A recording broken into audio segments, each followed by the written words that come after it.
So it's all for play for still. I think so. Do you want to bet against us?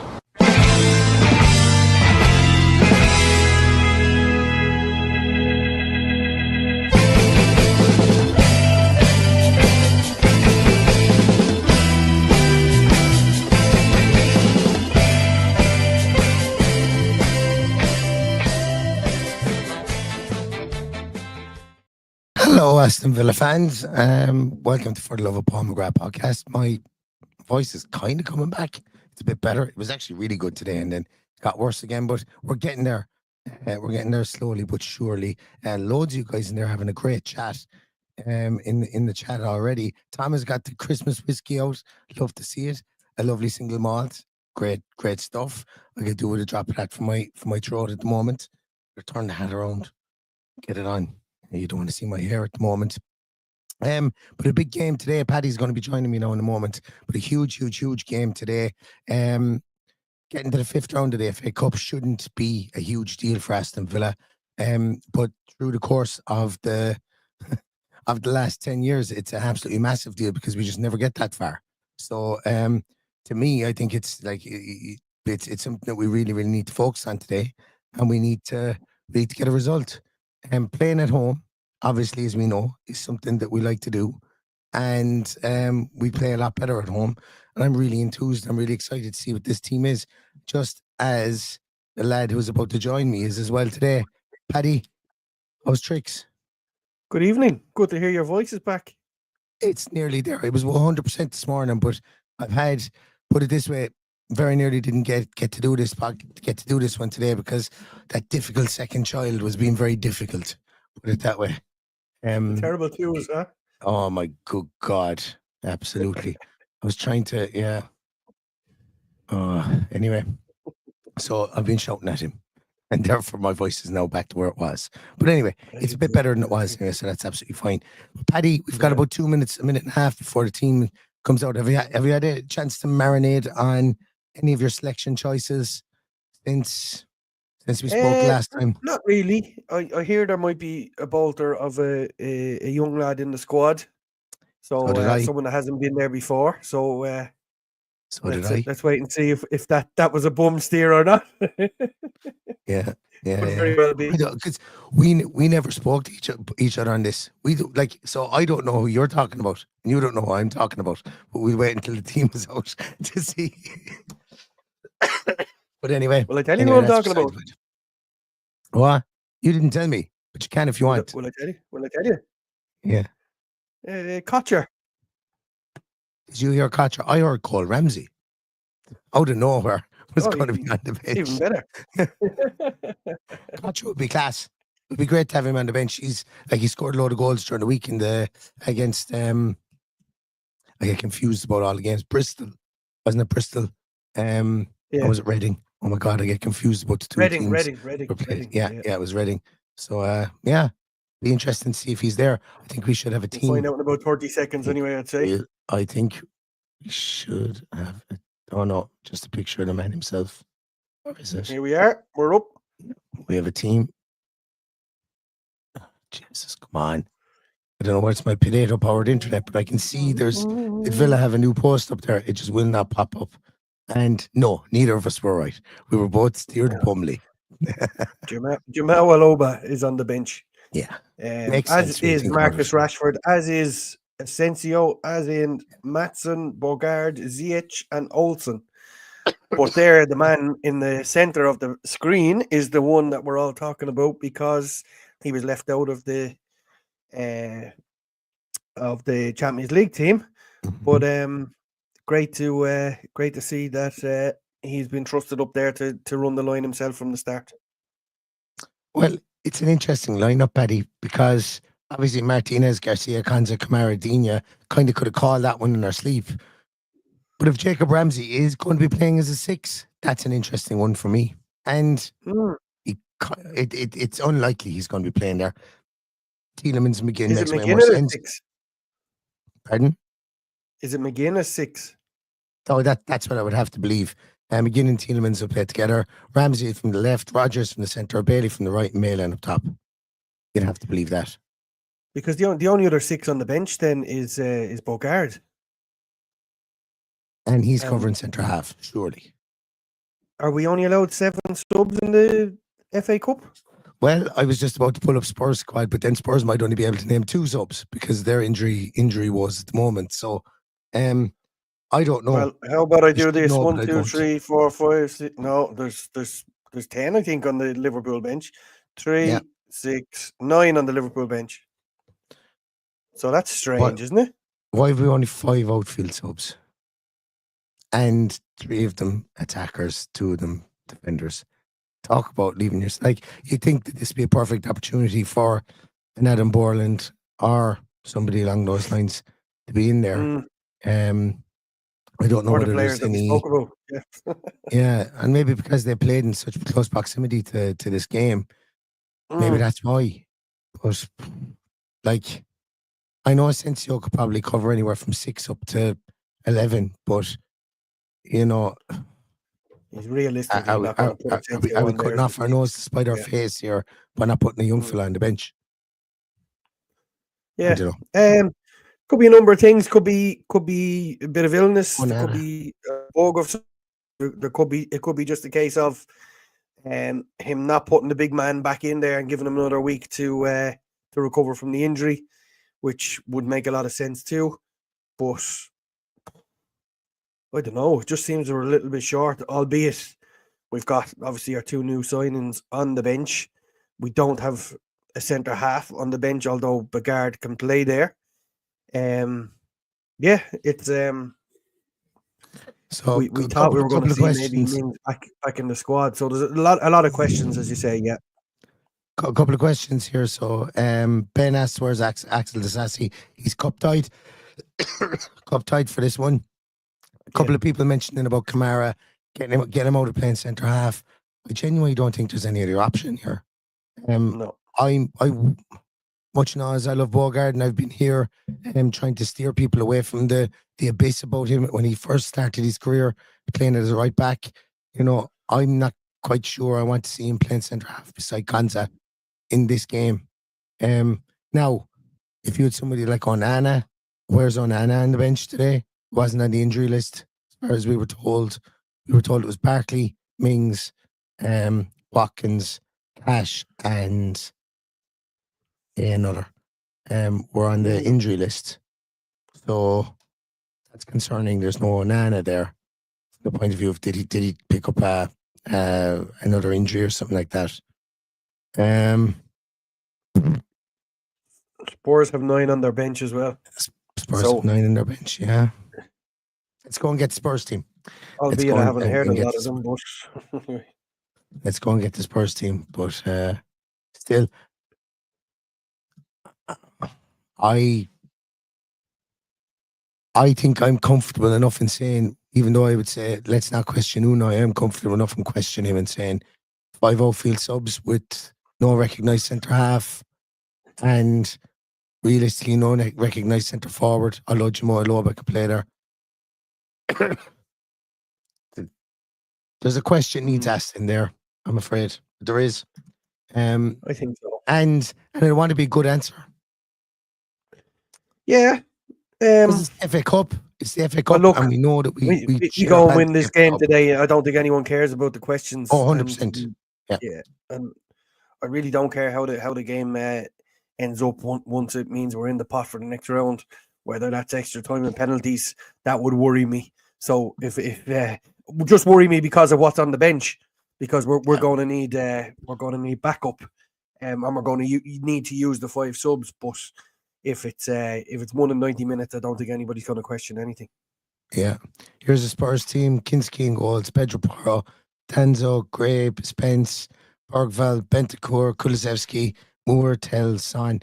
I think I called everybody there except for Bentancur. I didn't think he'd start. I don't know. I can't remember who I said would start in there. Who's the 2 centre halves? Is Pedro Porro going to play centre half? No, and Archie Gray. Archie Gray's been playing centre half beside Dragosan for the last 6 weeks. All right. Did we not kill him in Australia, no? We killed him in Australia. This is cloning. I like saying that Italian doctor to clone him.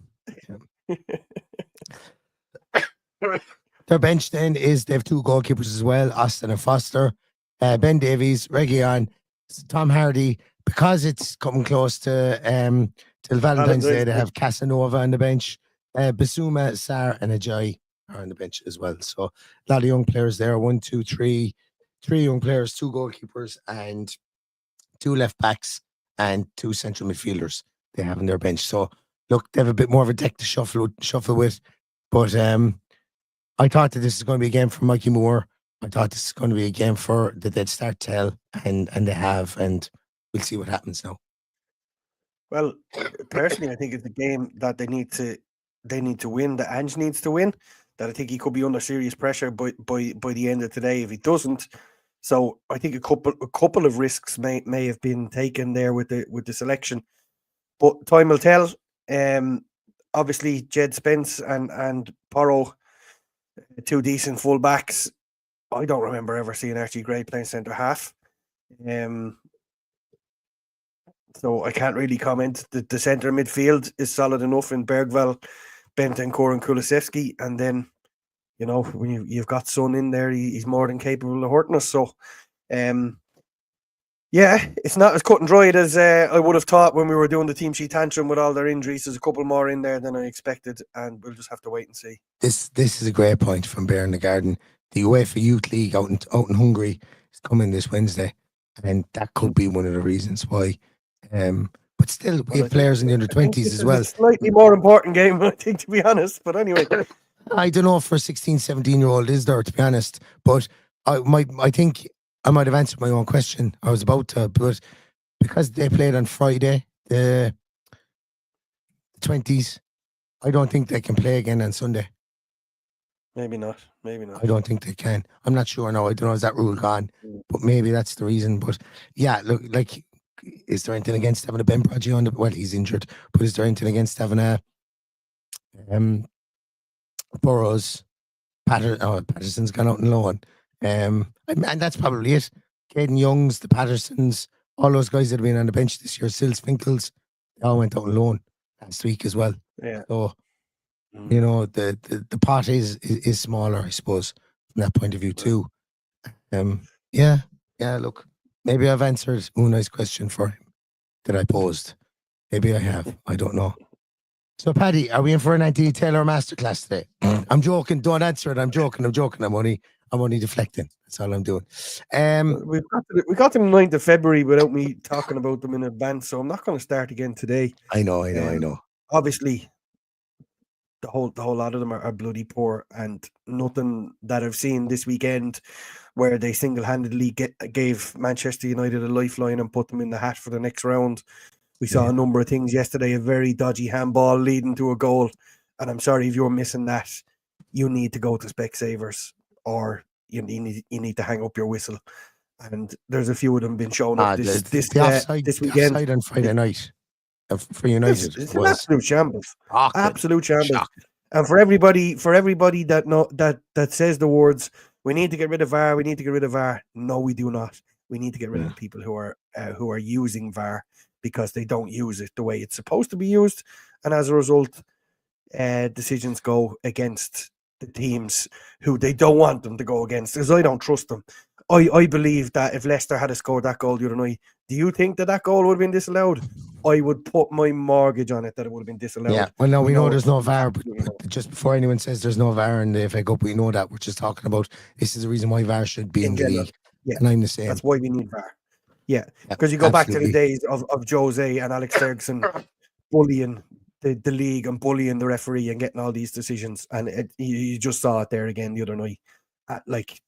There's absolutely no excuse for a linesman missing 4 players standing in an offside position. Unbelievable stuff. Absolutely unbelievable. That's true.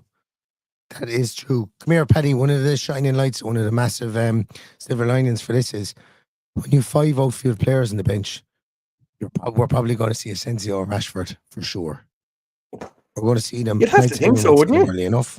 But you have to.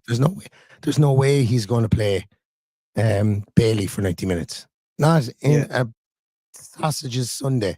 I've never used that phrase before. I don't think it's ever been used before. Is Bailey going to last 90 minutes? Now watch him last 90 minutes and We'll be talking about this afterwards because he'll have scored a hat trick. But that's my tactic. I think he's. I look. I There's no point, and we've had a number of arguments, and I've had a number of arguments off air with certain people about why we've chosen to put Malin out of that Champions League squad. There's a huge financial element to it as well, and the amount of money that we're paying to, number one, get Asensio and Rashford in on their loan fees, and then the proportion of their wages that are being paid. They have to be given a chance. They have to be played, and it's a business decision as much as a football decision. And look, the history has told us that these guys have cash in the bank with regards to their appearances at this level. So why not play them? Why not get them in there? I can understand that they're not starting for certain reasons, but if things aren't going their way, I can see both of them being in there. And even if things are going our way, because maybe it will be the perfect day to unleash that little bit of unpredictability of where they're going to play and where we're going to put them. Because literally, Rashford could play up front off the left. Asensio could play in any of those three positions behind, and as you said, could play as a 6. I doubt it, but it could. So yeah, it would be. It's one of those days where probably not since the team sheet came out, but all day when I've been getting all my shit together for the week, I've been going, I'd love to be there today, and just the amount of new faces we could see on the pitch. So for me, it's a huge game. It's an absolute opportunity to get into the next round. Spurs haven't been firing. We just gotta hope that we can just get our shit together and get some goals and not concede from the first attack, because that will absolutely blow my mind today, I think. Liverpool are still losing 1-0. That's in the 90th minute. See, I'm trying to ignore that, because the minute we say that, somebody comes up with a comment and go, 1-0 to, or 1-1 or whatever. The reason I bring it up is because, again, like, big teams are getting knocked out of a competition again. And we have a chance because we're still in it. Every other team in the competition is going to be looking to see one of ourselves, our Spurs, get knocked out of this competition today. Yeah. And I'm just saying, 5th round becomes 6th round, becomes quarterfinal, becomes semi-final very easy. You know, when big teams start to get knocked out. So that's why I've got somebody one just eye on said this. Penalty to Liverpool. I knew that was going to happen. For fuck's sake. Billy D, I hope you're not pissing. I hope you're not messing. Penalty to Liverpool in the 90th minute. He's got to be joking, is he? He's got to be has joking. To be joking. Anyway. Yeah, it has to be. Please tell me you're joking, Philly. I know your head is upside down there. And I don't think he is. Emoji, but yeah. No, somebody's saying rubbish. Look, the most important thing is that we're in the next round. We can only beat the teams that we're put up against. Somebody did say that VAR comes in the next round. I'm told the VAR doesn't come in until all the teams that don't have VAR get knocked out. Is that correct? I was of the same opinion. I could be wrong. If Plymouth were to win, 9 minutes injury time, my God. If Plymouth were to win today, to the best of my knowledge, we can't have VAR in the next round because they don't have VAR at their stadium. So maybe they just pull them out second as the away team. Who knows? All heated balls. Stato, who's rarely wrong, says that VAR comes in the next round. So here we go. That doesn't make sense to me either. But anyway, why would the FA make any sense to anybody? VAR is in the championship, coming in the championship. Maybe they've the stadium set up for it already. I don't know. Don't care. Get into the next round first. We'll worry about that shite afterwards. Surely it's just all about cameras, really. The stadia are already set up with the ability for goal line technology. So I don't understand. Well, goal line technology. There was another one last night that covered PGMOL and glory, that they had a linesman with X-ray vision that was able to see through a player and see that the ball went over the line. which didn't Yeah. go over the line. I don't think it did. No, I don't think it did either. Paddy, sorry, Yeah. no, I'm not knocking off your tread there. I'm just The soapbox. selfishly thinking of Irish football, but Trent Conn Doherty came on for Liverpool as well. Who? Great Irish talent. The Derry kid, Trent Doherty. Trent All Conn right. Doherty. Yeah, came on Michael for Obafemi came on for Plymouth. Michael Obafemi came on for Plymouth. Yeah, we're just Irishing out here. That's good. Now, look, in fairness, Liverpool has like their third string squad out here, but still, you know, you play with fire, you get burnt. There's still 9 minutes left. Anyway, we won't worry about that too much. So, Paddy, I'm going to put it to you because I got to go. Because everyone said my voice is much better, but my voice, I can feel my voice just about to go again. You've got to save it for afterwards. Exactly, yeah, because there could be a lot of screaming. And we're going to have Jay White as well back by popular demand on the post-match podcast. I think it might be a three-way, which will be good. What's the score going to be, Paddy? I am going to go. I'm a little less optimistic than I was earlier today, and I'm going to go for a cagey 2-1 win in normal time. 2-1 win Villa as well. That's what I'm thinking. Even with the team we have there, I'm like a lot of people. I can see Rashford and Asensio being sprung. I can see them being a bit wild cardy when they come in. I could see there being the magic of the FA Cup. By the time we had the fucking magic of the FA Cup, instead of having Stevenage scoring the 90th minute against us, both time we have the good luck. That's what I'm going to go with. 2-1 Villa. Start getting your scores in there, and I'll try and get through them as best I can. I can see people calling pins already. I take a pins win. I would. With our goalkeeper, yeah. Look, I'd rather not. Just given the amount of people we have on the bench, I don't want to see extra time. I'd rather not go to extra time or penalties because the way that my problem child inside is at the moment, he's not going to go down to bed early or easy. And I could be there with him till 9 o'clock. So there could be no post match. Could be you and Jay, Paddy. I know me. There might be no harm either my voice. So I'm trying to think. Is there any way the match could get abandoned at halftime that'd actually suit me? I could do bedtime then, it'd be fine. That, would you? No, I mean get abandoned because we're winning 15-0. And Spurs just say blow it up, ref. Blow it up. That's what I'm saying. Anyway, where are we? 3-2 says Paul.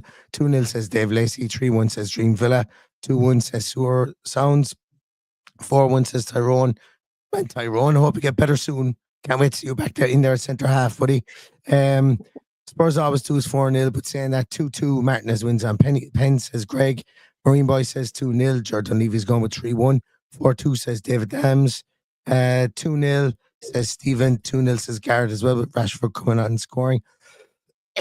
Stato says 3-0. And by the way, guys, stay where you are. Directly after this, we'll fire you straight into Stato's watch along. I keep forgetting to say that, but we will be throwing you straight into Stato's watch along directly after this. Sea Lion is going for 2-1. Philly D is going for a Pens win after a 2-2. Malin and Rashford score, says Richard Edwards, a 2-1 win. 5-1 says Bear in the Garden. 3-0 says Simon Kelly. Michael Huggins is going with 3-0. Mr. Pong is going for 2-1. 2-1 again, says Tom. Nicholas is going for 4-1. Where are we? 2-0 says Peter. 3-1 says David Dwyer. 3-1 says Elizabeth. Where are we going to here now? 3-0 says Duncan. 5-1 Spurs, says Mike Kane. No defense, no answers. Could be right. Ron Bright says 4-2. LP the Villain says 3-2. Actually, Mike, I suppose one of the big things here, I think if Spurs fans, if you were to talk to Spurs fans as well, they would say their defense is a small bit makeshift at the moment too. But I'm a big Archie Gray fan, and I completely understand where you're coming from. LP says 3-2. Tyra Roblox is going for 3-1. 3-1 says Habs. Sarazi's going with 3-2. Michael Parsons is going with 3-1. Ireland making hard work. Ireland making hard work for 3-2. Says Ronan's going for 3-2. I just didn't read it correctly there, and that's the last one I'm going to read out because my voice is going to go. Actually, Charlie Kane says, for the love of Paul McGrath, don't concede first in the first 15 minutes of our first shot. I'm absolutely okay with that. Up the mighty Villa. Come on, the boys, says Philly D as well. And lastly, Flange, great to see you. Flange says 2-1 or 2-0 even. And that's it. My voice is now Plymouth still holding on. I don't know if they are holding on or how that's... They are. It's still 1-0. 78 or 98 minutes. 98 minutes. Okay. Yeah. Good stuff. Absolutely. Yeah. Over 1,000 people in here, guys. If you haven't been here before, please do subscribe. If you have been here before, or if you haven't, please do hit the like button on your way out. Yeah. We really appreciate it. Does absolutely nothing for us, only makes us smile. But please do it. Great to see so many people in here on a Sunday afternoon when the Villa podcast, the actual Villa podcast, went live just before us. So fair play to you. I'm glad you stick with us. Absolutely love it. Excellent. Guys, I'm so sorry. I need to pull the plug on the podcast. I need to run in straight away. The problem child is probleming. Anyway, thanks so much, everybody. Stay safe, stay healthy. See you back here afterwards. And all that's left to say is up the Villa. Up the Villa.